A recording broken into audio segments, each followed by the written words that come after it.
Bom, pessoal, então a gente viu na última aula, né, o último conteúdo que eu passei para vocês foi sobre o início ali, né, da relatividade, né, o que foi o pontapé inicial para poder todo mundo começar a repensar como que a matéria era feita, né, como que as coisas funcionavam. Tá? E aí, mais para frente, eles perceberam que o pensamento deveria ser mudado para poder compreender, né, ou então adaptado, tá, para poder abranger melhor alguns fenômenos que estavam acontecendo e que eles não esperavam. Ok? Bom, e o primeiro feito que eu trouxe para vocês, eu estou tentando trazer em ordem cronológica, tá? A partir de 1915, 1905 para cá, tá bom? E aí ele fala, nossa, 1905, gente, tem só 100 anos, entre 100 e 115 anos que isso foi descoberto. Isso não é, isso é 5% do que a gente tem depois de Cristo ainda, né? Enfim, então esse primeiro efeito, galera, que a gente vai ver aqui é o efeito fotoelétrico, tá? Que isso daí foi até um dos prêmios Nobel que o Einstein ganhou, tá bom? O que ele percebeu, pessoal? Ele percebeu que, na verdade, eles já tinham observado isso, que dependendo, né, da onda que chegasse da radiação, e eles observaram isso também acontecendo com a luz, que incidisse sobre um material, elétrons eram ejetados. Eles não conseguiram explicar bem o porquê. Tá bom?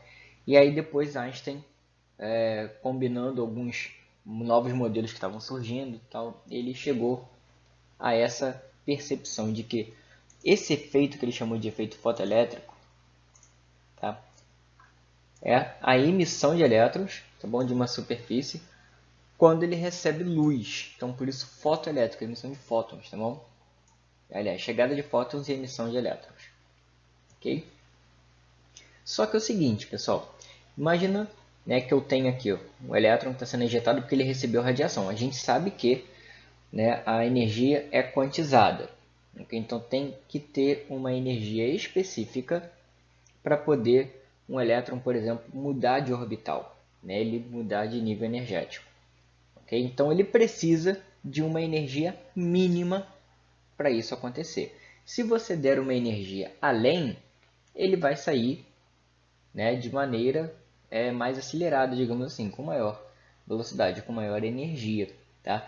Essa energia mínima que o elétron tem que ter para poder escapar do material é chamado de função trabalho. É o mínimo de energia que você tem que dar para esse elétron para poder ele ser ejetado dali. Como se fosse o seguinte, o mínimo mesmo. Ele chegou ali, como se ele fosse cair do átomo. Ok? E aqui vem uma observação muito, mas muito importante mesmo. Quanto mais energia você jogar para um elétron, não significa que eles vão sair mais rápido. Não depende da energia, ok? A velocidade de saída, né, de emissão dos elétrons depende, na verdade, da frequência dessa onda luminosa que chegou, tá bom? Então a energia que ele vai receber é a energia cinética que esse cara vai ter mais a função trabalho, que é o mínimo que ele tem que ter, tá bom? E aí a energia a gente escreve desculpa, como H, que é a constante de Planck, vezes a frequência, ok? E, oi,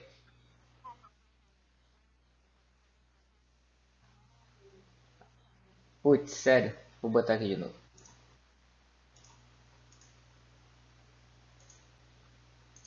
um momento. Tá aparecendo agora, tudo destacado? Ah, tá bom. Então, peço desculpas aí, eu achei que estava aparecendo para vocês, estranho. Eu acho que quando eu coloquei para gravar, ele deve ter interrompido isso. Mas, bom, então o que acontece é o seguinte, pessoal. A energia que vai chegar, tá bom, para esse elétron é esse E aqui, tá bom? Que é o H, que é a constante de Planck, que tem este valor aqui, ó, tá? de 6,626 ou 6,63 vezes 10 a menos 34 joules segundo, ok? Vezes a frequência, tá? E isso é igual à energia cinética com que esse cara vai seguir depois de ser arrancado, mais a energia que ele tem que ter para poder ser arrancado, ok? Bom, e aí essa energia cinética máxima que esse cara vai ter, vai depender da diferença de potencial até que ele foi submetido, né? Que aí depende se você tiver duas placas, né, para poder produzir esse efeito, ok? E isso aqui é chamado de potencial de corte, potencial mínimo, tá bom? E esse E é a carga elementar, 1,6 vezes 10 a menos 19. Tá bom? E a energia cinética é a equação clássica, é m0, que é a massa de repouso, né? Lembrando que quanto maior a velocidade, né, que essa partícula vai ter, né, quanto mais próximo da velocidade da luz, aí a gente se vê obrigado a fazer aquelas adaptações de Lorentz, né, multiplicar pelo gama. Vamos ver ao quadrado sobre 2. Lembrando que 1 elétron-volt é a energia que um elétron tem quando submetido a 1 volt. Então é só multiplicar 1 pela carga elementar. E aí a gente tem essa transformação de elétron-volt para joule, ok? 1,6 vezes 10 a menos 19. Bom, só para ilustrar melhor isso daqui para vocês, tá?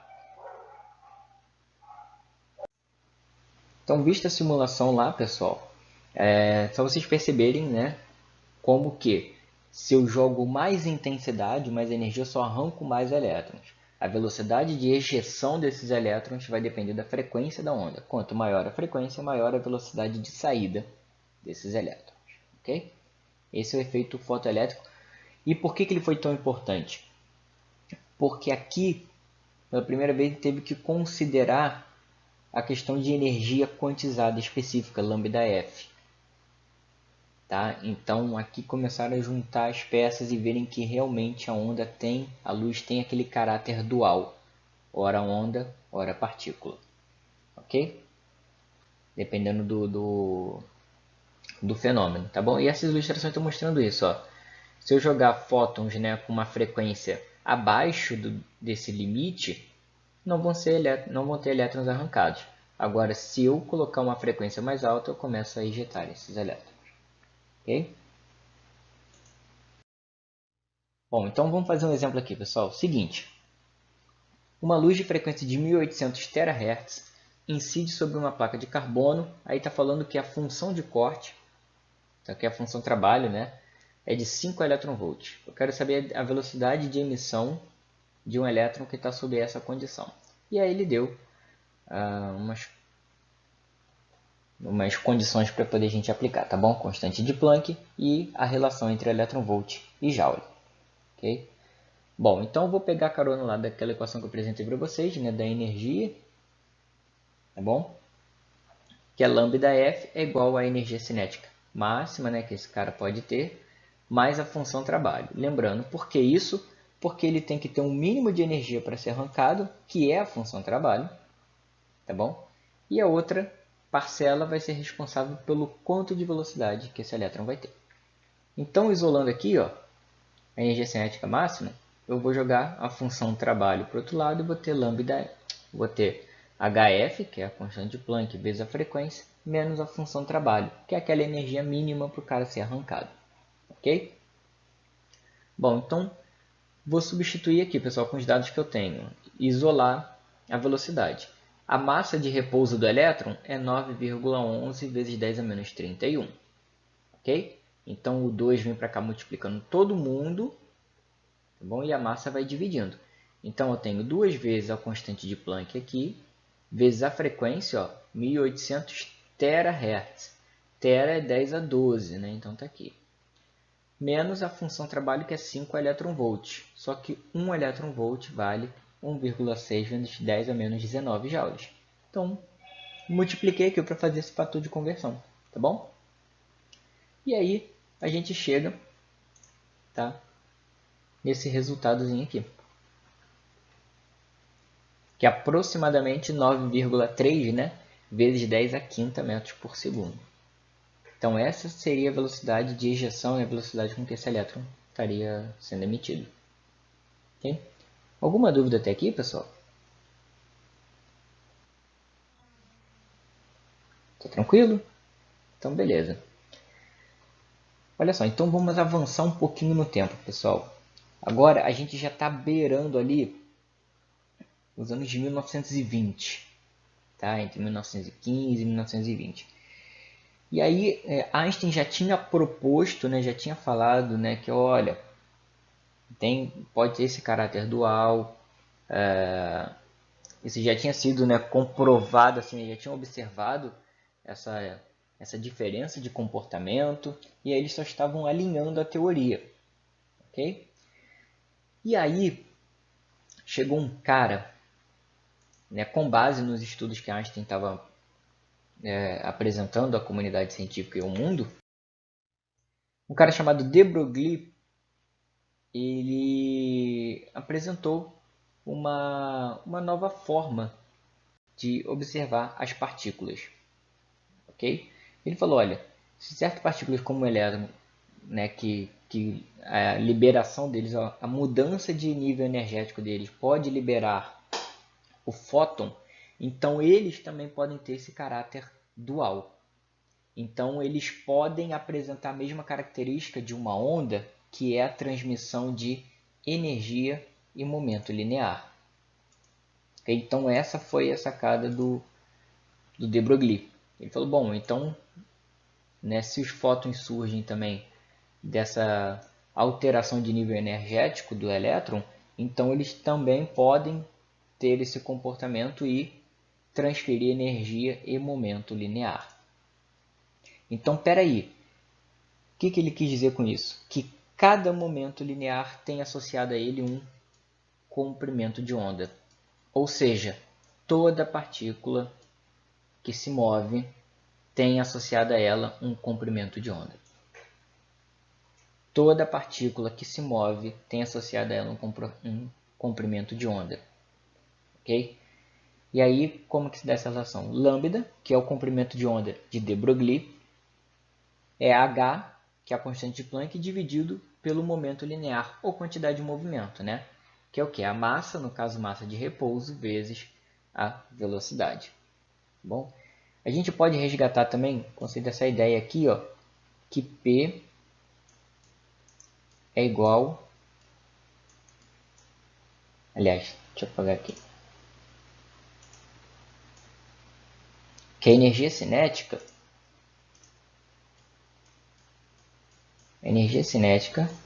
é o momento linear ao quadrado dividido por 2m. No caso, m0, né? Ok? Então, com base nisso, isolando o P e substituindo nessa equação ali acima, a gente chega nessa relação aqui de baixo. Ou seja, o que ela mostra? Quanto maior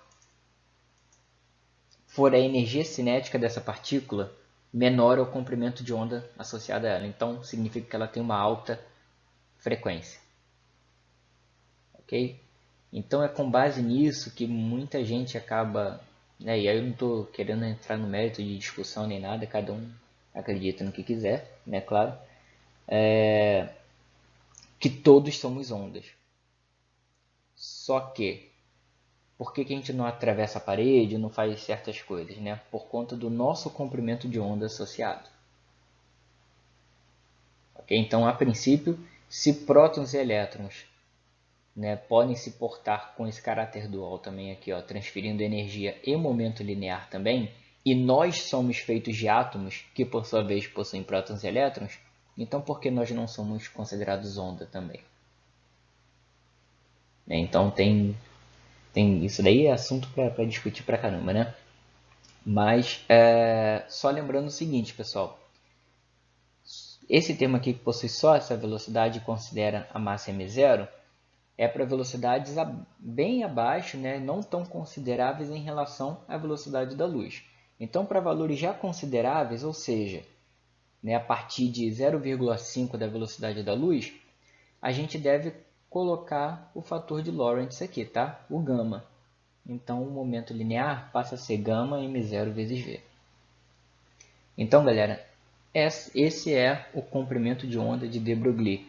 É o de Broglie que trouxe essa nova visão de que partículas elementares, né, também se portam como onda porque conseguem transferir energia em momento linear. Então, se tratando de momento linear, é essa equação aqui. Em se tratando de energia, a gente usa essa equação aqui de baixo. Ok? Tudo bem até aqui, pessoal? Entenderam essa visão dele?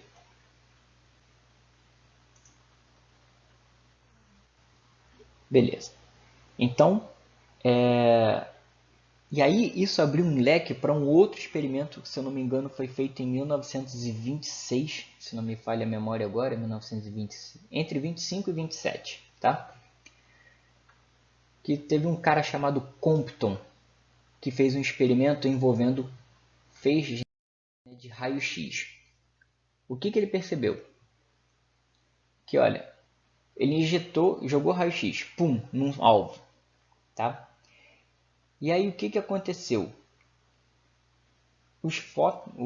Esses raios-x que foram espalhados, colidiram e seguiram outra direção, eles se portaram como partículas, beleza? Porque eles interagiram com os elétrons, tá bom? Desse alvo.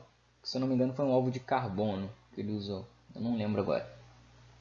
Bom, e aí o que aconteceu?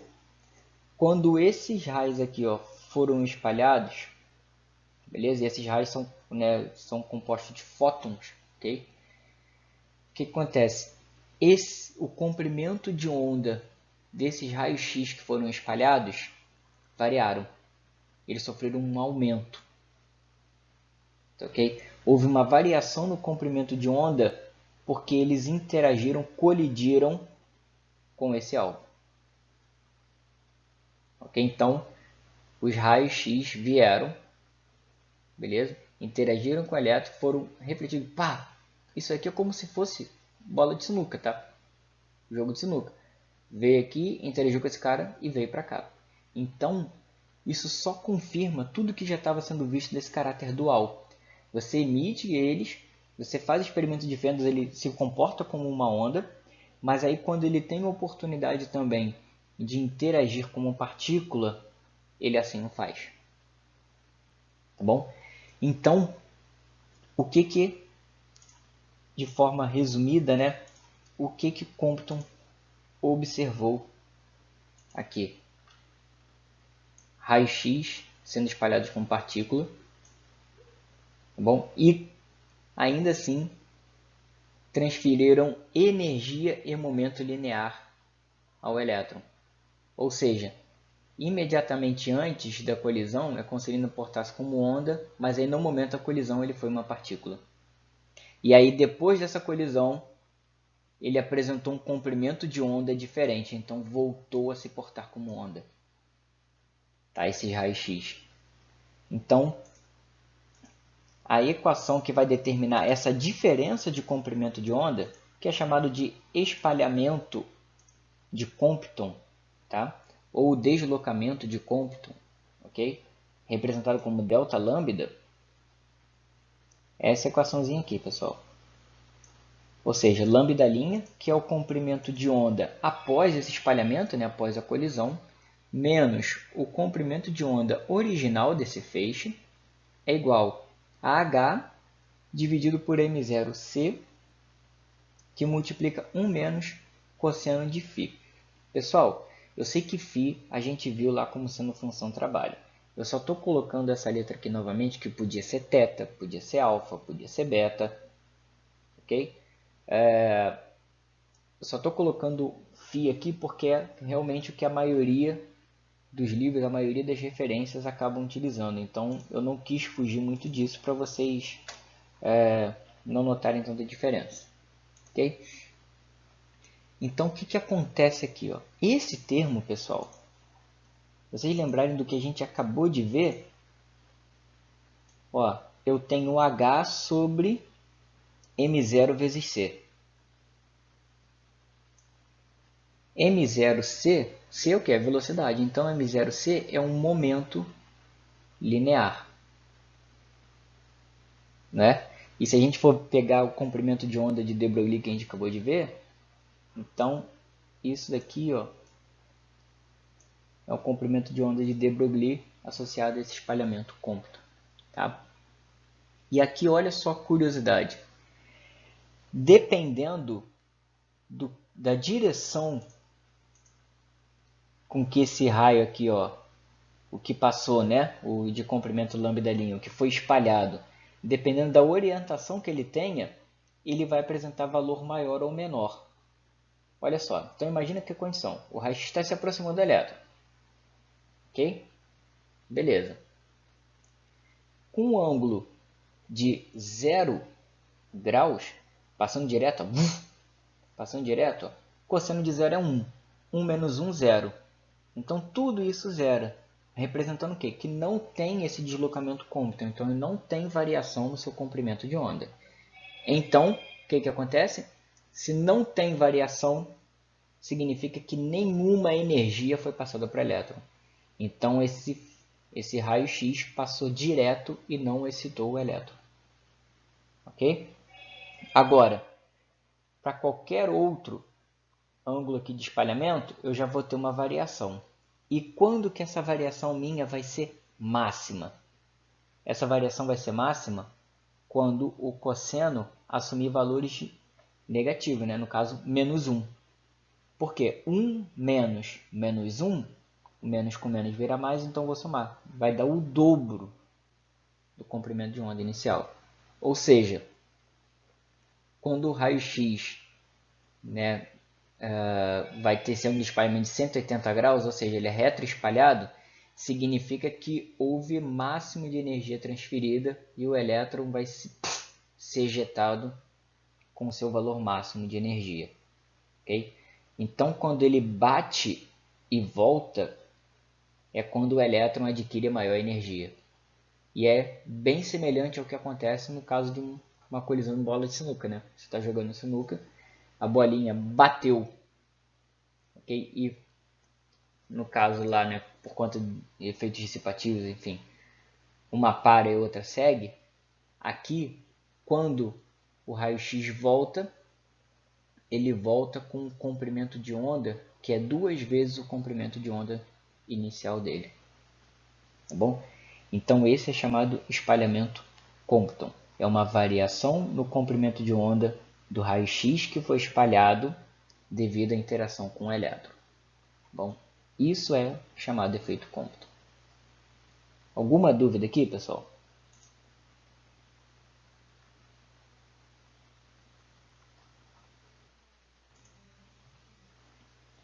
Beleza. Bom, então a gente vai ver agora um exemplozinho aqui, tá? Seguinte, eu estou pedindo para vocês considerarem fótons de raio-x com este comprimento de onda aqui. Se eu não me engano, esse aqui é o comprimento de onda associado ao cobre, se eu não me engano, tá? Raio-x de cobre. Em que ângulo o comprimento de onda do raio-x espalhado é 1% maior, tá, do que o incidente? E em que ângulo ele é 0,05% maior? Então, vamos ver primeiro aqui, ó, o caso de ser 1%. Tá bom? Então, quanto que seria esse 1%, né, de 0,124 nanômetros? Então, essa variação delta é 1%, ou seja, 0,01 vezes o comprimento de onda, que é 0,124 nano. Então, está aqui, ó, 10 a menos 19. Então, significa que esta variação que houve aqui, esse deslocamento Compton, é de 1,24 vezes 10 a menos 12. Ok?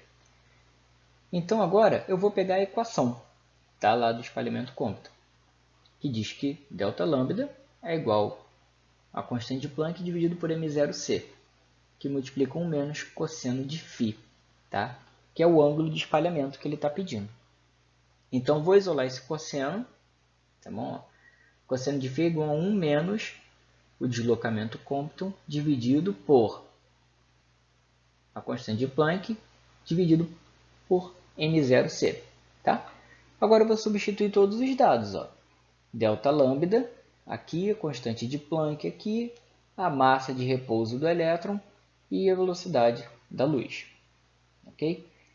Então, o meu cosseno de φ deu aproximadamente aqui 0,4889. Então, vou lá na minha calculadora, aperto Shift cosseno, porque aí ele vai fazer o cálculo da função inversa do cosseno. A função inversa do cosseno é o arco cosseno, para poder me indicar qual é o ângulo, beleza, que me promoveu este valor de cosseno. Tá? E aí, eu tenho que esse φ vale aproximadamente 60,7 graus. Ok? Então, com este ângulo aqui de espalhamento, o raio-x foi 1% maior. Beleza? E agora a gente tem a letra B, a condição de que ele é só 0,05% maior. Então, 0,05%, então está aqui, vezes o comprimento de onda. Então, agora o deslocamento Compton é muito menor, 6,2 vezes 10 a menos 14. Ok? Então, já vou pegar carona dessa equação aqui, ó, tá? Então, cosseno de φ é igual a 1 menos delta lambda dividido por h dividido por m0c. Então, substituindo aqui, ó, com o novo delta lambda, com o novo deslocamento Compton, tá? Aqui eu mantenho constante, né, o h, a massa de repouso do elétron e a velocidade da luz. E aí eu tenho, olha só aqui, ó, olha esse valor de cosseno, 0,9744. Já bem próximo de 1, né? Então, isso representa que o meu ângulo é bem baixinho, meu ângulo de espalhamento. Tá? E aí, isso vai dar um ângulo de aproximadamente 13 graus. Quando vocês forem fazer esse tipo de cálculo, pessoal, só confiram se a calculadora de vocês está em graus. Tá bom? Geralmente está com a letra D ou DEG. Tá bom? Então, só preste atenção nisso aí direitinho, para poder não confundir. Tá? Ficou alguma dúvida aqui, pessoal, nesse exemplo? No conceito do efeito Compton?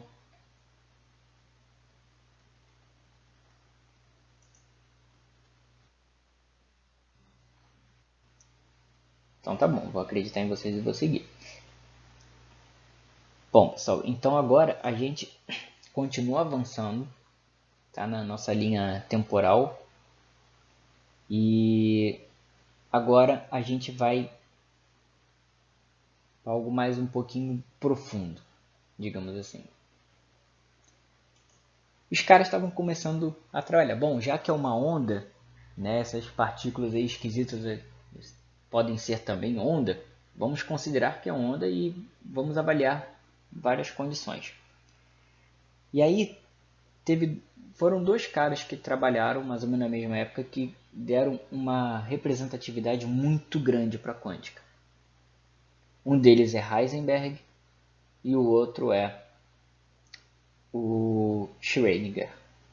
Só que eu não vou falar da equação de Schrödinger aqui, tá bom? A gente não vai vê-la, mas foi um cara de uma contribuição gigantesca e vocês já devem ter ouvido falar bastante nele.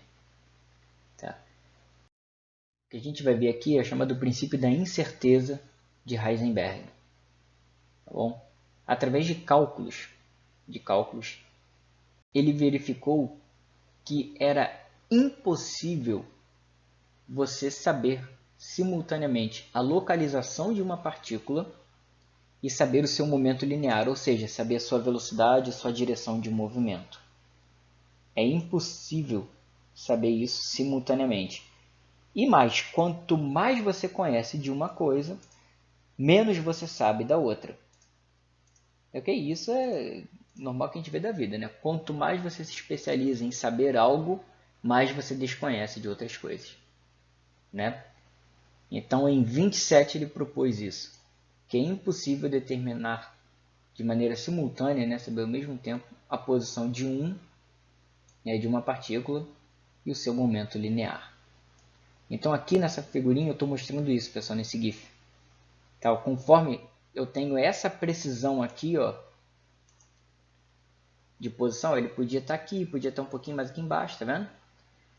Eu não sei para onde ele vai. Eu não sei qual a velocidade, eu não sei como ele vai se movimentar. E a gente observa isso aqui também, ó. Conforme eu refino aqui, ó, aumentei o círculo, aqui diminuiu, ó. Agora, ó, vou aumentar de novo aqui, significa que eu tenho uma imprecisão deste tanto na posição. Só que quanto mais eu desconheço essa posição, ó, mais eu sei exatamente onde ele está.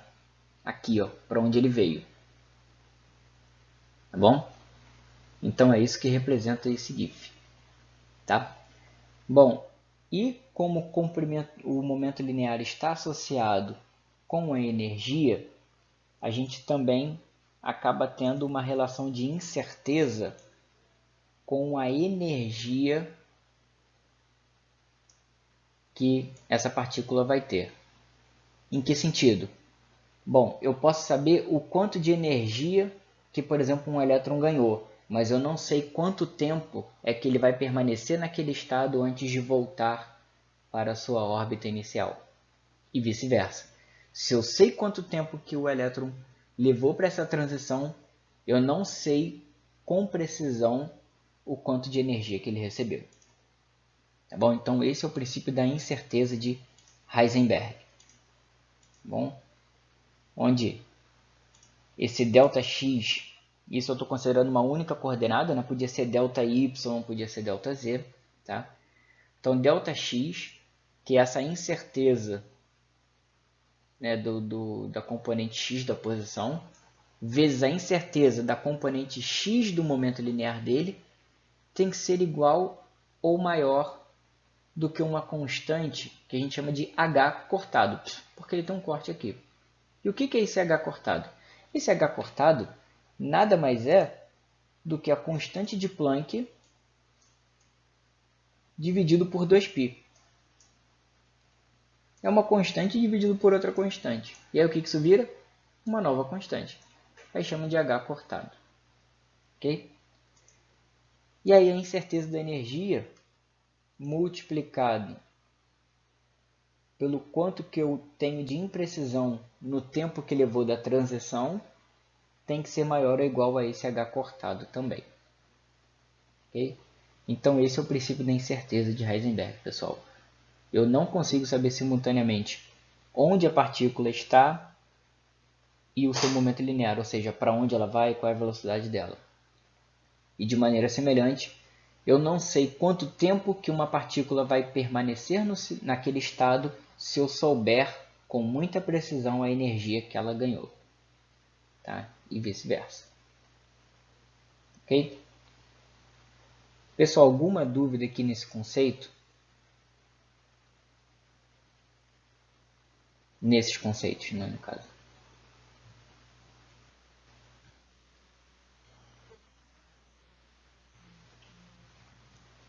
Assim, não é nada trivial. Tanto que isso daqui não tem nem 100 anos. Né? Isso é bem novo mesmo. Oi, claro. Imagina o seguinte. Imagina que isso aqui, na verdade, o que acontece? Eles descobriram depois que quanto mais para dentro da quântica você vai do mundo quântico, mais você desconhece as coisas. Então você não acaba tendo certeza de nada. Tá? Você tem uma condição que a gente chama de distribuição de probabilidades. Então tem probabilidade de um elétron de uma partícula estar naquela região, probabilidade dela ir para outra, e assim vai. E aí o que através de matemáticas assim, Heisenberg conseguiu mostrar e verificou, né? E acabou propondo isso em 1927. Ele propôs o seguinte: se eu imagina o orbital aqui do elétron, deixa eu desenhar aqui. Imagina, tá? Que ele está no orbital, se eu não me engano, o orbital P é que tem esse formato aqui, não é?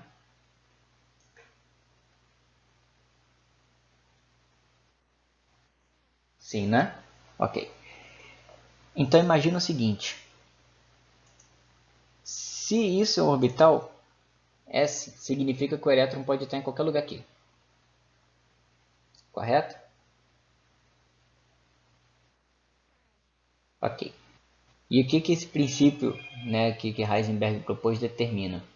Se eu souber com muita precisão, por exemplo, que esse elétron está aqui, eu não sei se ele está vindo para cá, eu não sei se ele está vindo para cá, eu não sei se ele... Porque é tudo, né, meio que ondulatório, assim.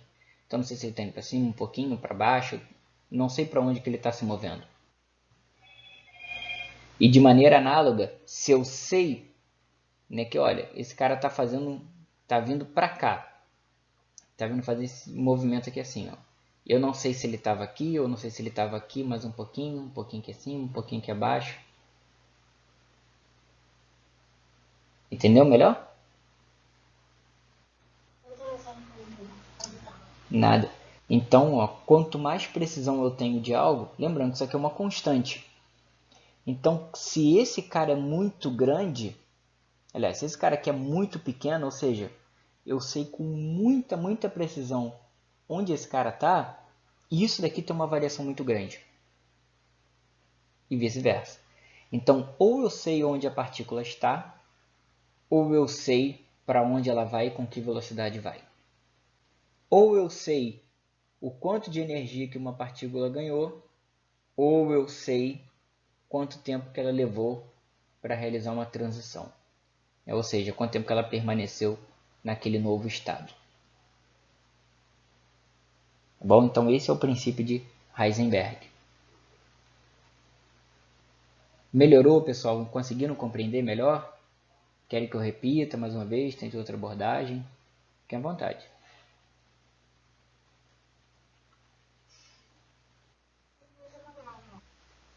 Então, beleza. Então, vamos ver aqui, ó, um exemplo, tá? Seguinte, um elétron que se move, né, de maneira unidimensional a esta velocidade aqui, 2,05 vezes 10 a sexta metros por segundo, tá? Teve essa velocidade medida com uma precisão de 0,5%. Todo mundo concorda que isso aqui é uma precisão muito boa, né? Quem aqui já trabalhou com experimento sabe que se você teve uma variação de 0,5%, tu até desconfia da tua medida, né? Tu fala, não, peraí, pô, como assim tá tudo dando certo, né? Então, aí vem a pergunta. Qual é a menor indeterminação, ou seja, qual é a menor incerteza com a qual pode ser medida simultaneamente a posição do elétron ao longo dessa direção? Antes, vamos desenhar aqui de forma bem primitiva, digamos assim, um átomo.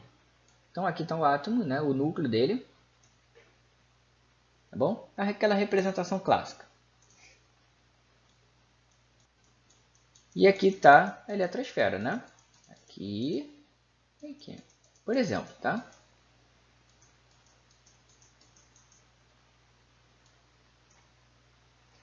Lembrando, em média, qual é o tamanho aproximado aqui, ó, de um raio atômico? Um raio atômico. A ordem de grandeza mesmo. A ordem de grandeza é de 1 angstrom, né? É o 10 a menos 10 do metro. É 1 angstrom. Ok? Tá aqui. Tá? O núcleo atômico é da ordem de 10 a menos 15, não é isso? Se não me falha a memória. Se não me engano, isso aqui é da ordem de 10 a menos 15. Tá? Vou só deixar essa informação aqui, porque depois vocês vão ver a comparação que eu vou fazer. Lembrando, olha a precisão que eu tenho na informação da velocidade dele, de 0,5%.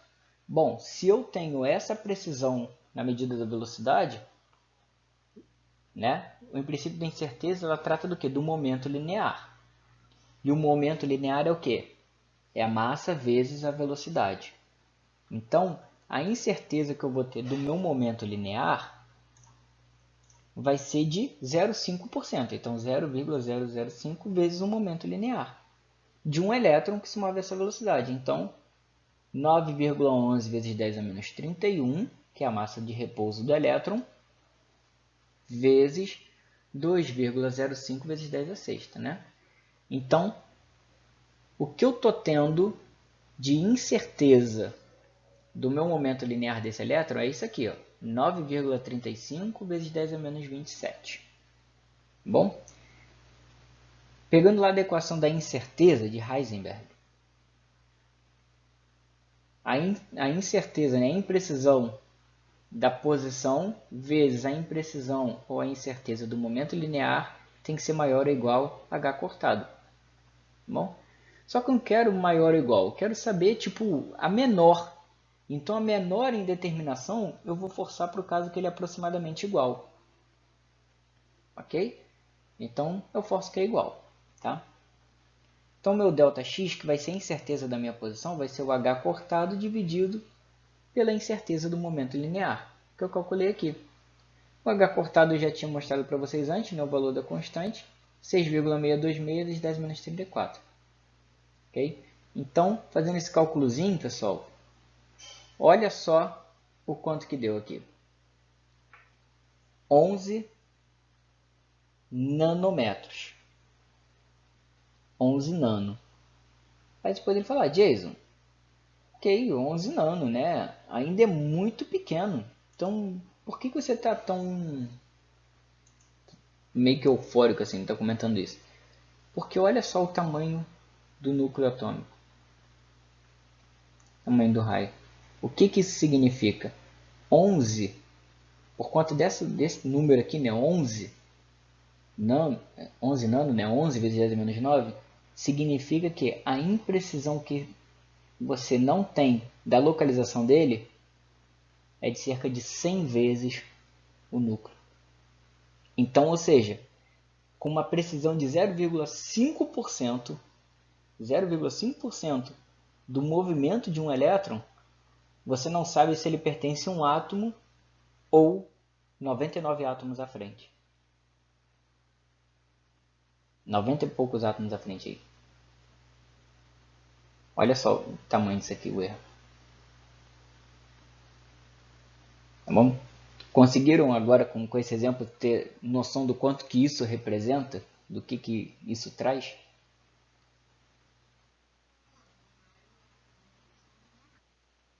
Uhum.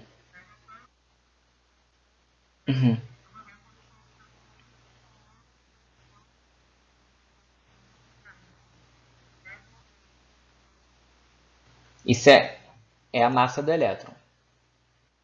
Porque P, que é um momento linear, vou escrever lá atrás, ó, P é igual...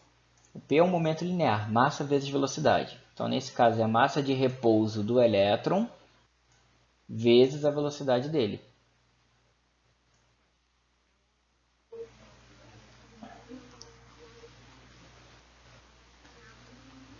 Então, significa o seguinte, como esse número aqui é muito pequeno, isso daqui tá vendo que tem que ser, não considerar nem que é maior ou igual, eu estou considerando que é igual, tá? Estou considerando a menor hipótese possível, ok? Então, se é maior ou igual, o menor caso é o igual, tá? Então, significa o seguinte, eu tenho um número vezes outro que dá uma constante. Então, se eu diminuo muito esse número, que no caso ó, acaba sendo o momento linear dele, a variação, porque eu tenho uma precisão muito boa, eu sei muito bem para onde ele está indo, tá? Isso me acarreta um erro aonde? Em saber a localização dele. Então, naquele caso lá do orbital, por exemplo, que eu tinha desenhado, vou desenhar aqui de novo.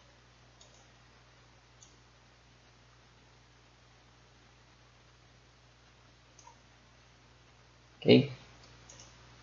Então, eu sei o seguinte, tem um elétron que está com o momento linear apontando para cá, nesse instante. Ok? Eu sei com uma precisão de 0,5%, então a outra possibilidade é bem pertinho aqui. Tá? Eu sei que ele está vindo para cá nesse instante, depois ele vai seguir no orbital. O que isso significa? Significa que esse elétron, como essa posição aqui, ó, essa variação é 11 nano, e 11 nano em escala atômica é muita coisa, o que acontece aqui? Eu não sei se esse elétron está mais para cá, se está mais para cá, se está mais aqui para frente, se está mais aqui para trás. Conseguiu perceber isso? Como eu sei que ele está vindo, está seguindo esse caminho, eu não sei se ele estava mais para cá, mais para cá, mais para frente, mais para trás. Eu não sei exatamente onde ele está.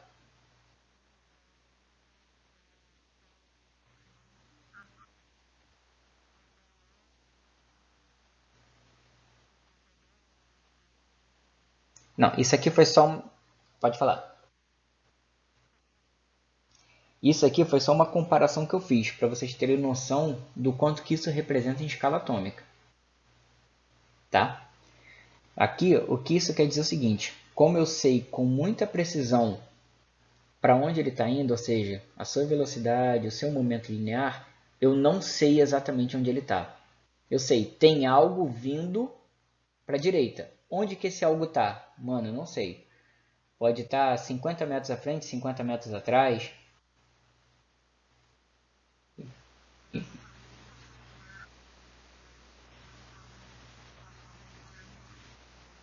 Isso. É como se fosse o seguinte, eu vou fazer uma comparação bem grosseira, mas para poder ver se facilita. Imagina o seguinte, pessoal. Tá tendo um jogo de futebol. Tá bom? Tá tendo um jogo de futebol. E aí sei lá, um time, por exemplo, sei lá, Brasil e Alemanha. Começou o jogo 7-1, né? Então tem, do lado esquerdo está a Alemanha. Beleza? Do lado esquerdo do campo está a Alemanha. A Alemanha tem que chutar para onde? Para fazer o gol.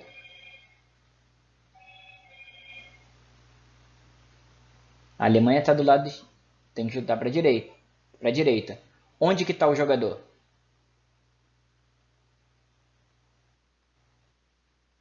Não dá para saber. A única informação que eu tenho é o quê? Que ele está chutando para direita.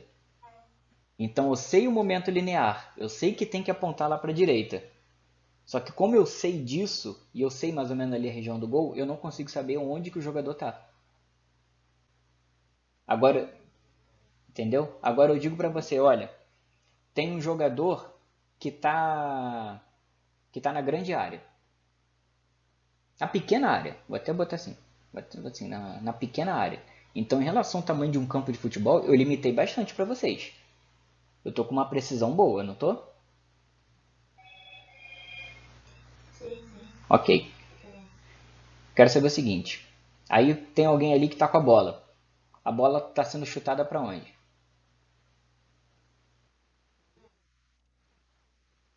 Não sei. Eu não falei que é o zagueiro. Eu não falei se era o goleiro. Entenderam? Então, como eu refinei a localização, eu não sei para onde a bola está indo. Eu não sei se foi o goleiro que espalmou. Eu não sei se foi o zagueiro que tirou. Eu não sei se era sei lá, algum outro jogador que está tentando fazer o gol. Percebe? Conseguiram pegar melhor isso? Beleza. Então, mais ou menos isso. Bom, pessoal, então, na verdade, falei que ia seguir em ordem cronológica, mas aí agora eu vou voltar um pouquinho no tempo, porque isso é um pouquinho mais... não é complexo, é só a equação que é um pouco grande. Tá? Mas, voltando ao que a gente estava vendo da luz, o que os caras foram percebendo? Que tinham certos corpos que, por conta da sua própria natureza ou por conta da sua forma, eles apresentavam características muito interessantes. Eles podiam emitir com quase 100% da capacidade a luz e conseguiam absorver quase que 100%, praticamente 100%, a intensidade que eles recebiam, a luz que eles recebiam. Tá bom? E por conta dessa característica, esses corpos, né, foram chamados de corpos negros. Ok?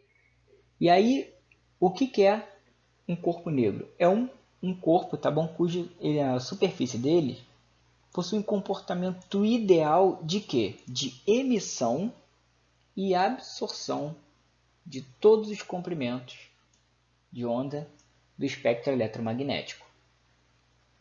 Ok? Então, ó, aqui, por exemplo, eu tenho um corpo negro. O corpo negro não necessariamente precisa ser escuro assim, tá? Aqui eu tenho um exemplo de que eu tenho uma casca, tá bom? Só que ele tem uma única entrada e essa entrada é muito pequena em relação à sua área. De maneira que, quando eu consigo acertar um feixe por esse orifício é tão pequeno que, dadas as inúmeras reflexões que ocorrem aqui dentro, é como se a luz ficasse presa. Até ela passar pelo mesmo buraco de novo, amigo, porra, muito difícil. Acerta na loteria 2 vezes aí na Mega Sena, tá? Então, essa aqui é só para poder vocês ilustrarem como se fosse o seguinte, está presa aqui dentro, ó. Agora que eu forcei, vocês conseguem perceber que é como se ele não conseguisse passar dessa região, ó. Esses raios aqui. Então, é como se fosse isso, ele ficasse preso aqui dentro, tá bom? Só que essa aqui, ó, essa superfície ela é tão boa, é emissora quanto absorvedora, tá?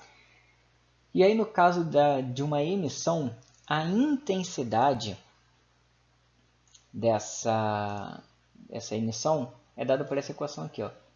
Sigma vezes T a quarta. Sigma é uma constante chamada constante de Stefan Boltzmann, que está aqui o valor dela. E T é a temperatura dessa superfície. E essa temperatura tem que estar em Kelvin. Tá? Bom, e aí a gente pode lembrar o seguinte, né? A relação de potência com a intensidade. Potência é intensidade dividido pela área. Ok? E aí então, fazendo as manipulações, eu chego nisso aqui, ó.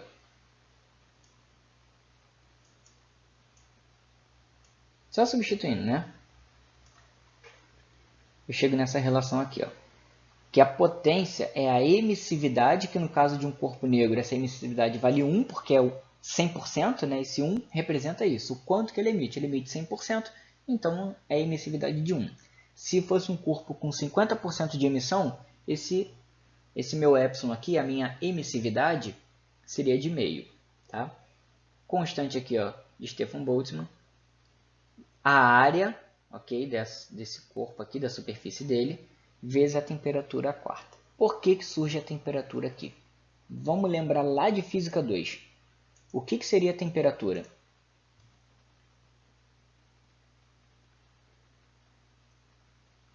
O que é? Qual é a definição de temperatura? Acharam que nunca mais ia ver isso, né?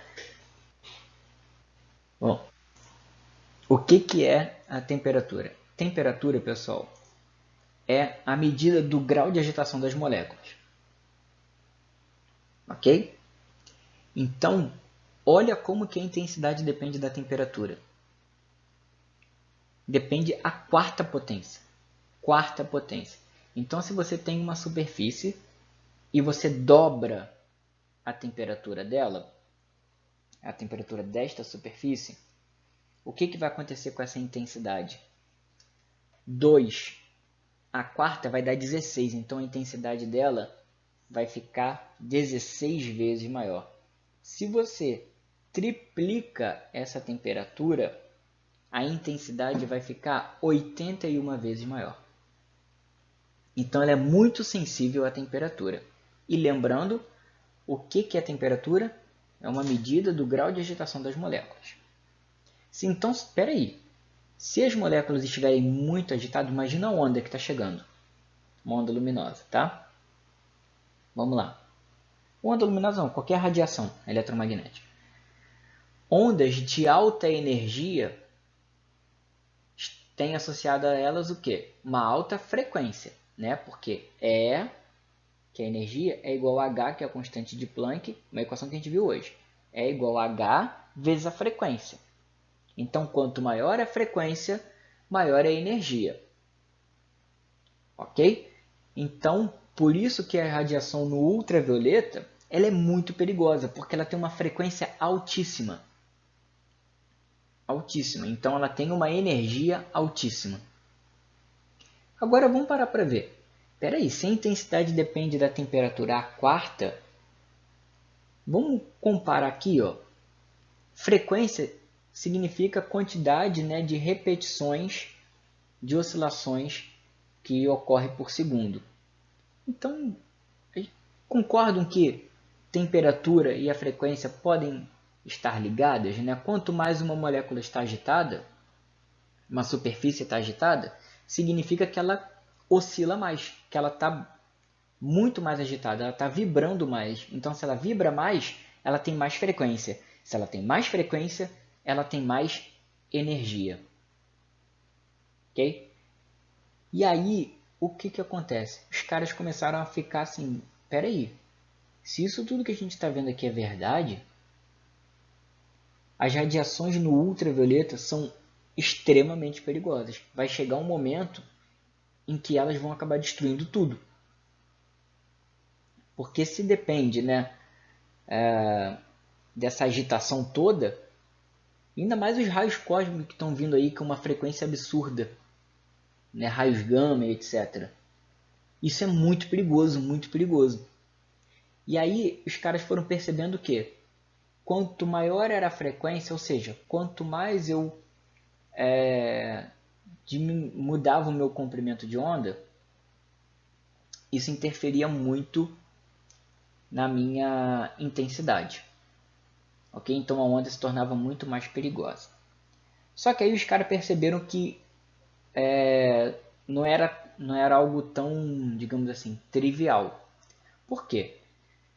Essa intensidade aqui, eu estou considerando tá vendo? Que a superfície está bem tratada, que ela é uniforme, né? Como se ela fosse homogênea. E não é isso que acontece na prática. Tá? A gente pode ver por aqui, ó, olha só, se eu fosse seguir exatamente essa linha aqui, ó, imaginária, onde não passa esses raizinhos luminosos, olha só, ela não é uniforme. Então essa intensidade aqui emitida pela toda a superfície é uma equação bem ideal. Tá? Então eu teria que verificar o seguinte: se essa superfície está bem aquecida, ela está muito agitada. Se tem uma agitação maior, ela tem uma alta frequência. Né? Então, frequência está relacionada com o comprimento de onda. E outra coisa, fora que essa superfície aqui, esse lado, pode estar com uma certa temperatura e esse lado aqui pode estar mais fria. Ou seja, uma temperatura mais baixa. Então, a intensidade não é uniforme mesmo. Né? Então, o que eu posso verificar? Bom, a intensidade vai estar relacionado com o comprimento de onda, né, que está sendo emitido daqui dessa superfície. Tá? Não sei se vocês vão lembrar de algo que eu comentei com vocês. Quando a gente viu a região do infravermelho e tudo, eu falei, a gente mesmo emite radiação no infravermelho, porque nossas moléculas, a temperatura corporal é em torno de 37 graus, 36,5. Então essa vibração, essa temperatura representa uma emissão na região do infravermelho. Não sei se vocês estão lembrados disso que eu comentei com vocês lá no início do curso. Falei do termômetro e falei até, né, de pessoas que acreditam em aura e tal, mas na verdade isso tem a ver com o quanto que a pessoa oscila, né? A energia que ela emana, quanto a vibração, enfim. O que eu quero dizer com isso? Que cada regiãozinha aqui dessa superfície vai estar emitindo uma radiação. Então vai sair um pouquinho daqui, ó, associado a uma temperatura.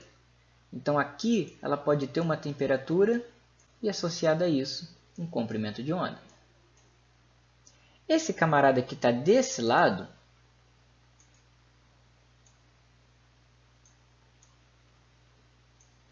ele pode estar com outra temperatura e, consequentemente,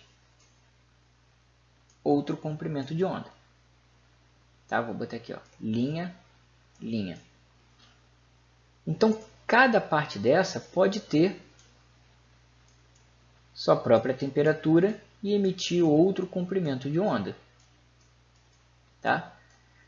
Então, o que aconteceu? Os caras falaram, não, vamos ter que dividir isso aí por regiões, né? Por pedacinhos.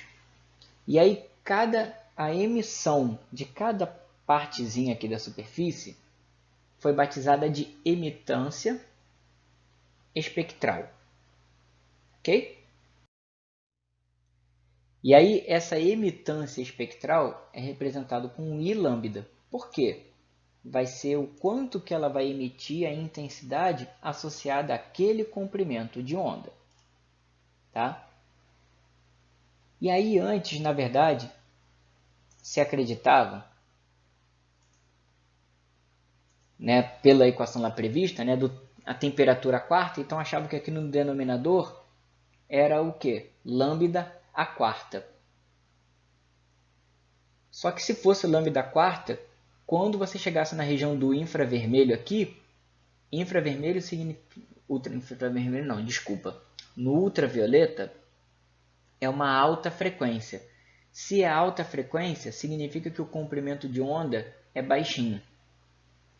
Se o comprimento de onda é baixinho, e no denominador, quando elevar a quarta, esse troço vai ficar ainda menor. Você vai dividir, né, uma constante por algo muito, muito pequeno, essa intensidade ia explodir. E aí isso é chamado de catástrofe do ultravioleta. Que eles acreditavam realmente que a partir do ultravioleta era completamente destrutivo, completamente negativo, tá, de impacto, né, de energia. Só que quando os caras foram fazer os experimentos, eles viram que o comportamento não era esse. Enquanto na teoria a curva esperada era essa aqui, ó, subir, subir ao infinito e além, as curvas experimentais estavam apresentando esse comportamento. Ó. Vinha, olha, deslocou já daqui, subia, depois descia. A intensidade, tá vendo? A intensidade diminuía depois. Tinha um certo valor máximo associado a um dado comprimento de onda, depois ela diminuía. E aí eles foram fazendo ajustes, tá, na equação com base no experimento.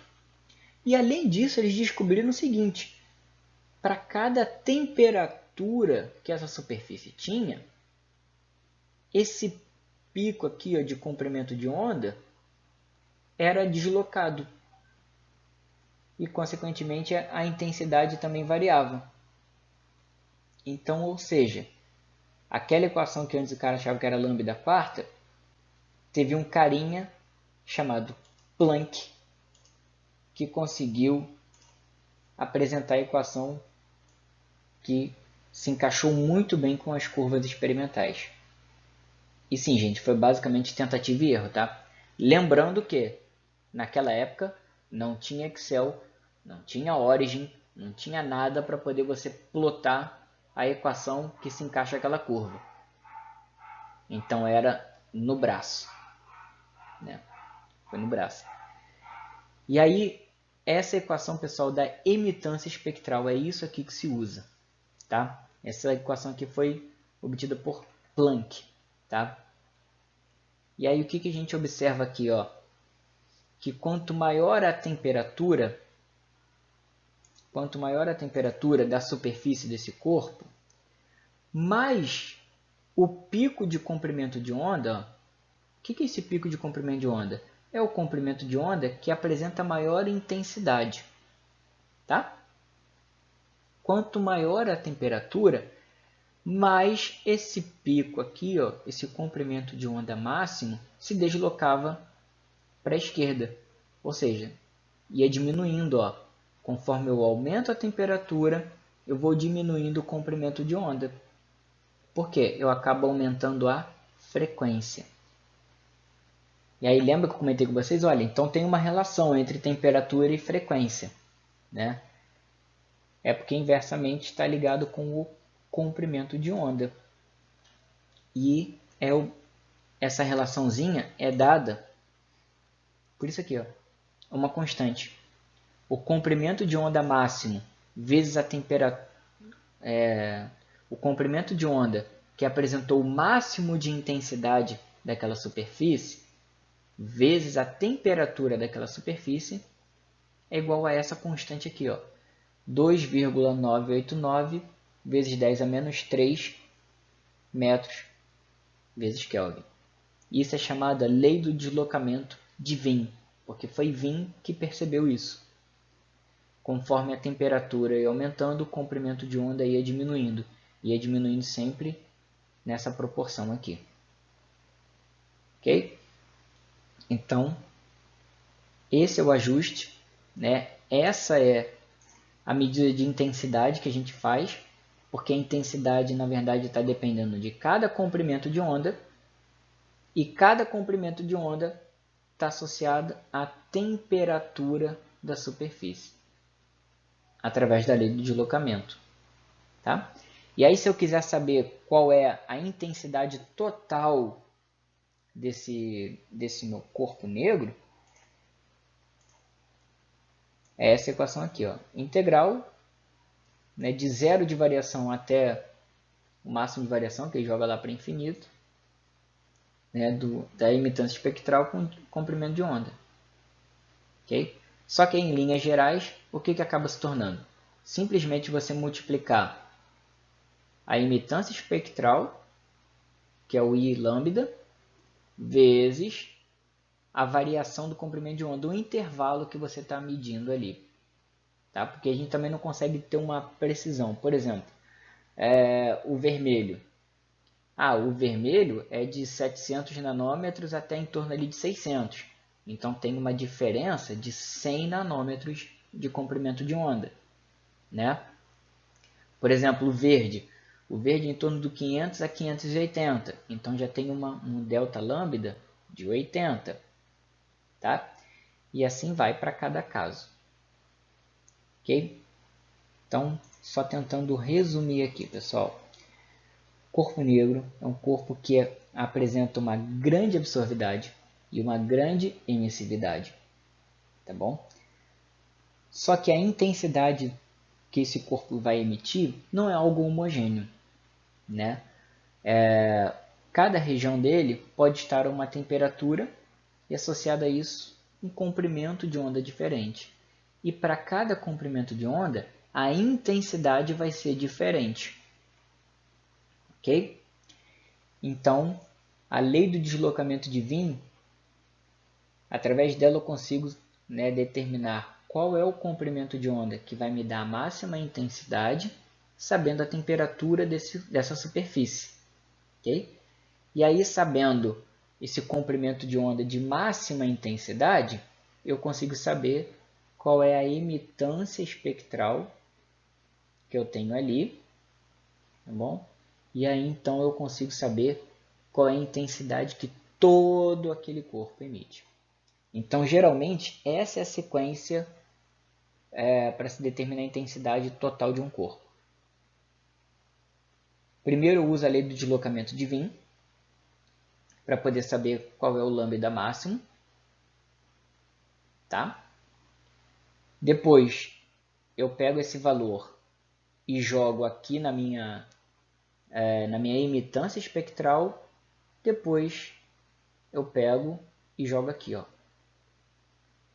emitância espectral vezes o intervalo de comprimento de onda que eu tenho ali. Tá bom? Na real, às vezes a gente acaba pegando o seguinte, pega o valor médio. Eu quero ver entre 500 e 510. Então, peraí, entre 500 e 510, a média é 505. Então, pega esse valor médio aí do que você está vendo, joga aqui na equação e partiu o Brasil. Tá? É mais ou menos isso que acontece. Ok? Eu sei que essa parte é um pouco mais complexa mesmo de se entender, mas se vocês não entenderam, eu volto e explico, não tem problema nenhum. Só quero saber se vocês acompanharam.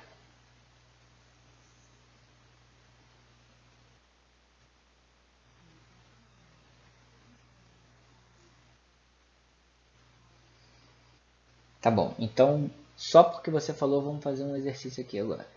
Tá? Vamos ver aqui, ó. Seguinte, o Sol ele pode ser considerado um corpo negro, né, tendo a temperatura da sua superfície igual a 5.800 Kelvin. Isso daqui não é um exemplo tão exagerado não, tá? Isso aqui é bem real. A temperatura da superfície do Sol é em torno de 5.800, 6.000 kelvins, tá? de temperatura. Ok? Bom, aí vem a pergunta. Calcule a intensidade da luz emitida pela superfície do Sol no intervalo entre 600 nanômetros e 605 nanômetros, tá bom?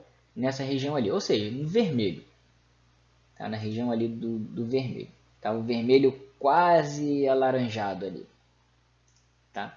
Que é a cor que a gente enxerga, assim, eu pelo menos enxergo assim a superfície do Sol, não vendo no céu, né, que parece tudo amarelo. Bom, então vamos lá. Para calcular a intensidade, eu preciso de quem?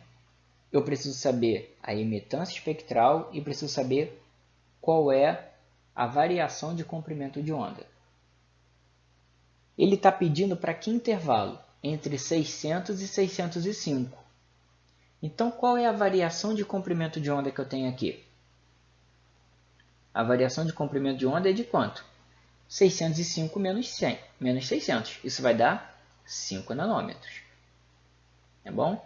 Então, qual é o comprimento de onda médio que eu tenho ali? O comprimento de onda médio vai ser a média. 600 mais 605 sobre 2. Ok? Então, peguei ali, 602,5 nanômetros. Tá bom? Como eu comentei, às vezes a gente pega esse valor médio mesmo, quando o intervalo é bem pequenininho. Tá? Então, olha aqui. E aí pediu, né, nesse intervalo. Tá? Então, por isso que eu peguei o valor médio. Tá? Então, vamos lá. Agora, eu calculei o meu delta lambda. Eu preciso calcular a imitância espectral, que é aquele I de lambda lá. Aquela equaçãozinha grande. Que é essa aqui, ó. A equação de Planck. 2π vezes h, que é a constante de Planck, vezes c ao quadrado, dividido por esse monstrinho aqui. Aqui embaixo. Lambda quinta, exponencial de hc sobre lambda kt. Ah, eu esqueci de comentar. Esse k é a constante de Boltzmann. Não confundam com aquele sigma. E o sigma é a constante de Stefan Boltzmann. É outra coisa. Tá bom? O k é só a constante de Boltzmann. Tá? Bom, então vou substituir aqui os valores, pessoal. Vou ter 2π vezes a constante de Planck, que é 6,626 vezes 10 menos 34. A velocidade da luz ao quadrado, vezes, aqui eu coloquei meu lambda médio, tá? Vezes exponencial de tudo isso aqui, ó. Então, h está aqui, constante de Planck, vezes a velocidade da luz, dividido pelo lambda médio, está aqui, ó, tá? Vezes a constante de Boltzmann, que é 1,381 ou 1,38, vezes 10 a menos 23, vezes a temperatura, 5.800, menos 1.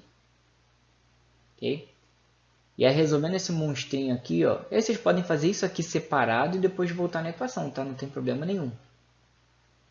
Resolvendo esse monstrinho aqui, ó, isso vai dar uma imitância de 781 vezes 10 elevado a 13 watts por metro cúbico. Tá bom? Então estamos quase lá, ó, porque ele pede a intensidade. E agora eu tenho a emitância e tenho a variação do comprimento de onda. Então é só multiplicar os dois. Tá? Então a intensidade é a emitância vezes esse intervalo de comprimento de onda. Então é 7,81 vezes 10 a 13 vezes 5 nano. E aí, fazendo esse cálculozinho, vai dar 3,9 vezes 10 a quinta watts por metro quadrado.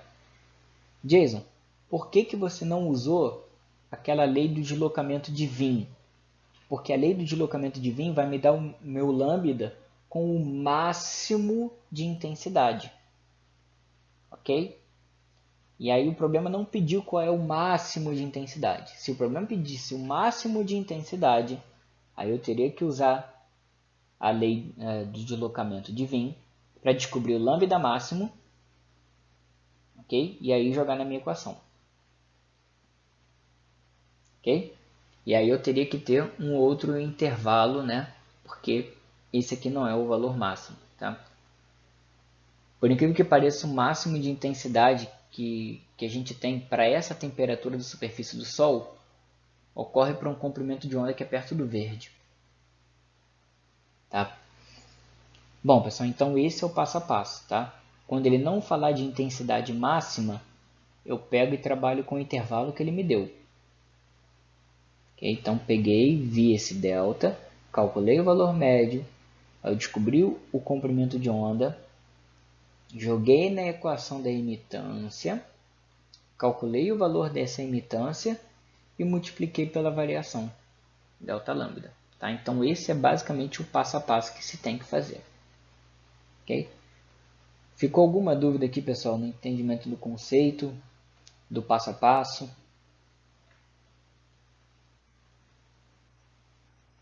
Tá? Bom, pessoal, então é isso. Tá? Agradeço aí a presença de todos. Essa foi a nossa última aula aqui, né, de conteúdo. Bom, e sei que na próxima, na segunda-feira a gente tem, na terça na verdade, né? A gente vai ter uma aula de dúvida e exercício, mas eu me despeço de, assim, digamos, de maneira mais oficial por aqui. Bom?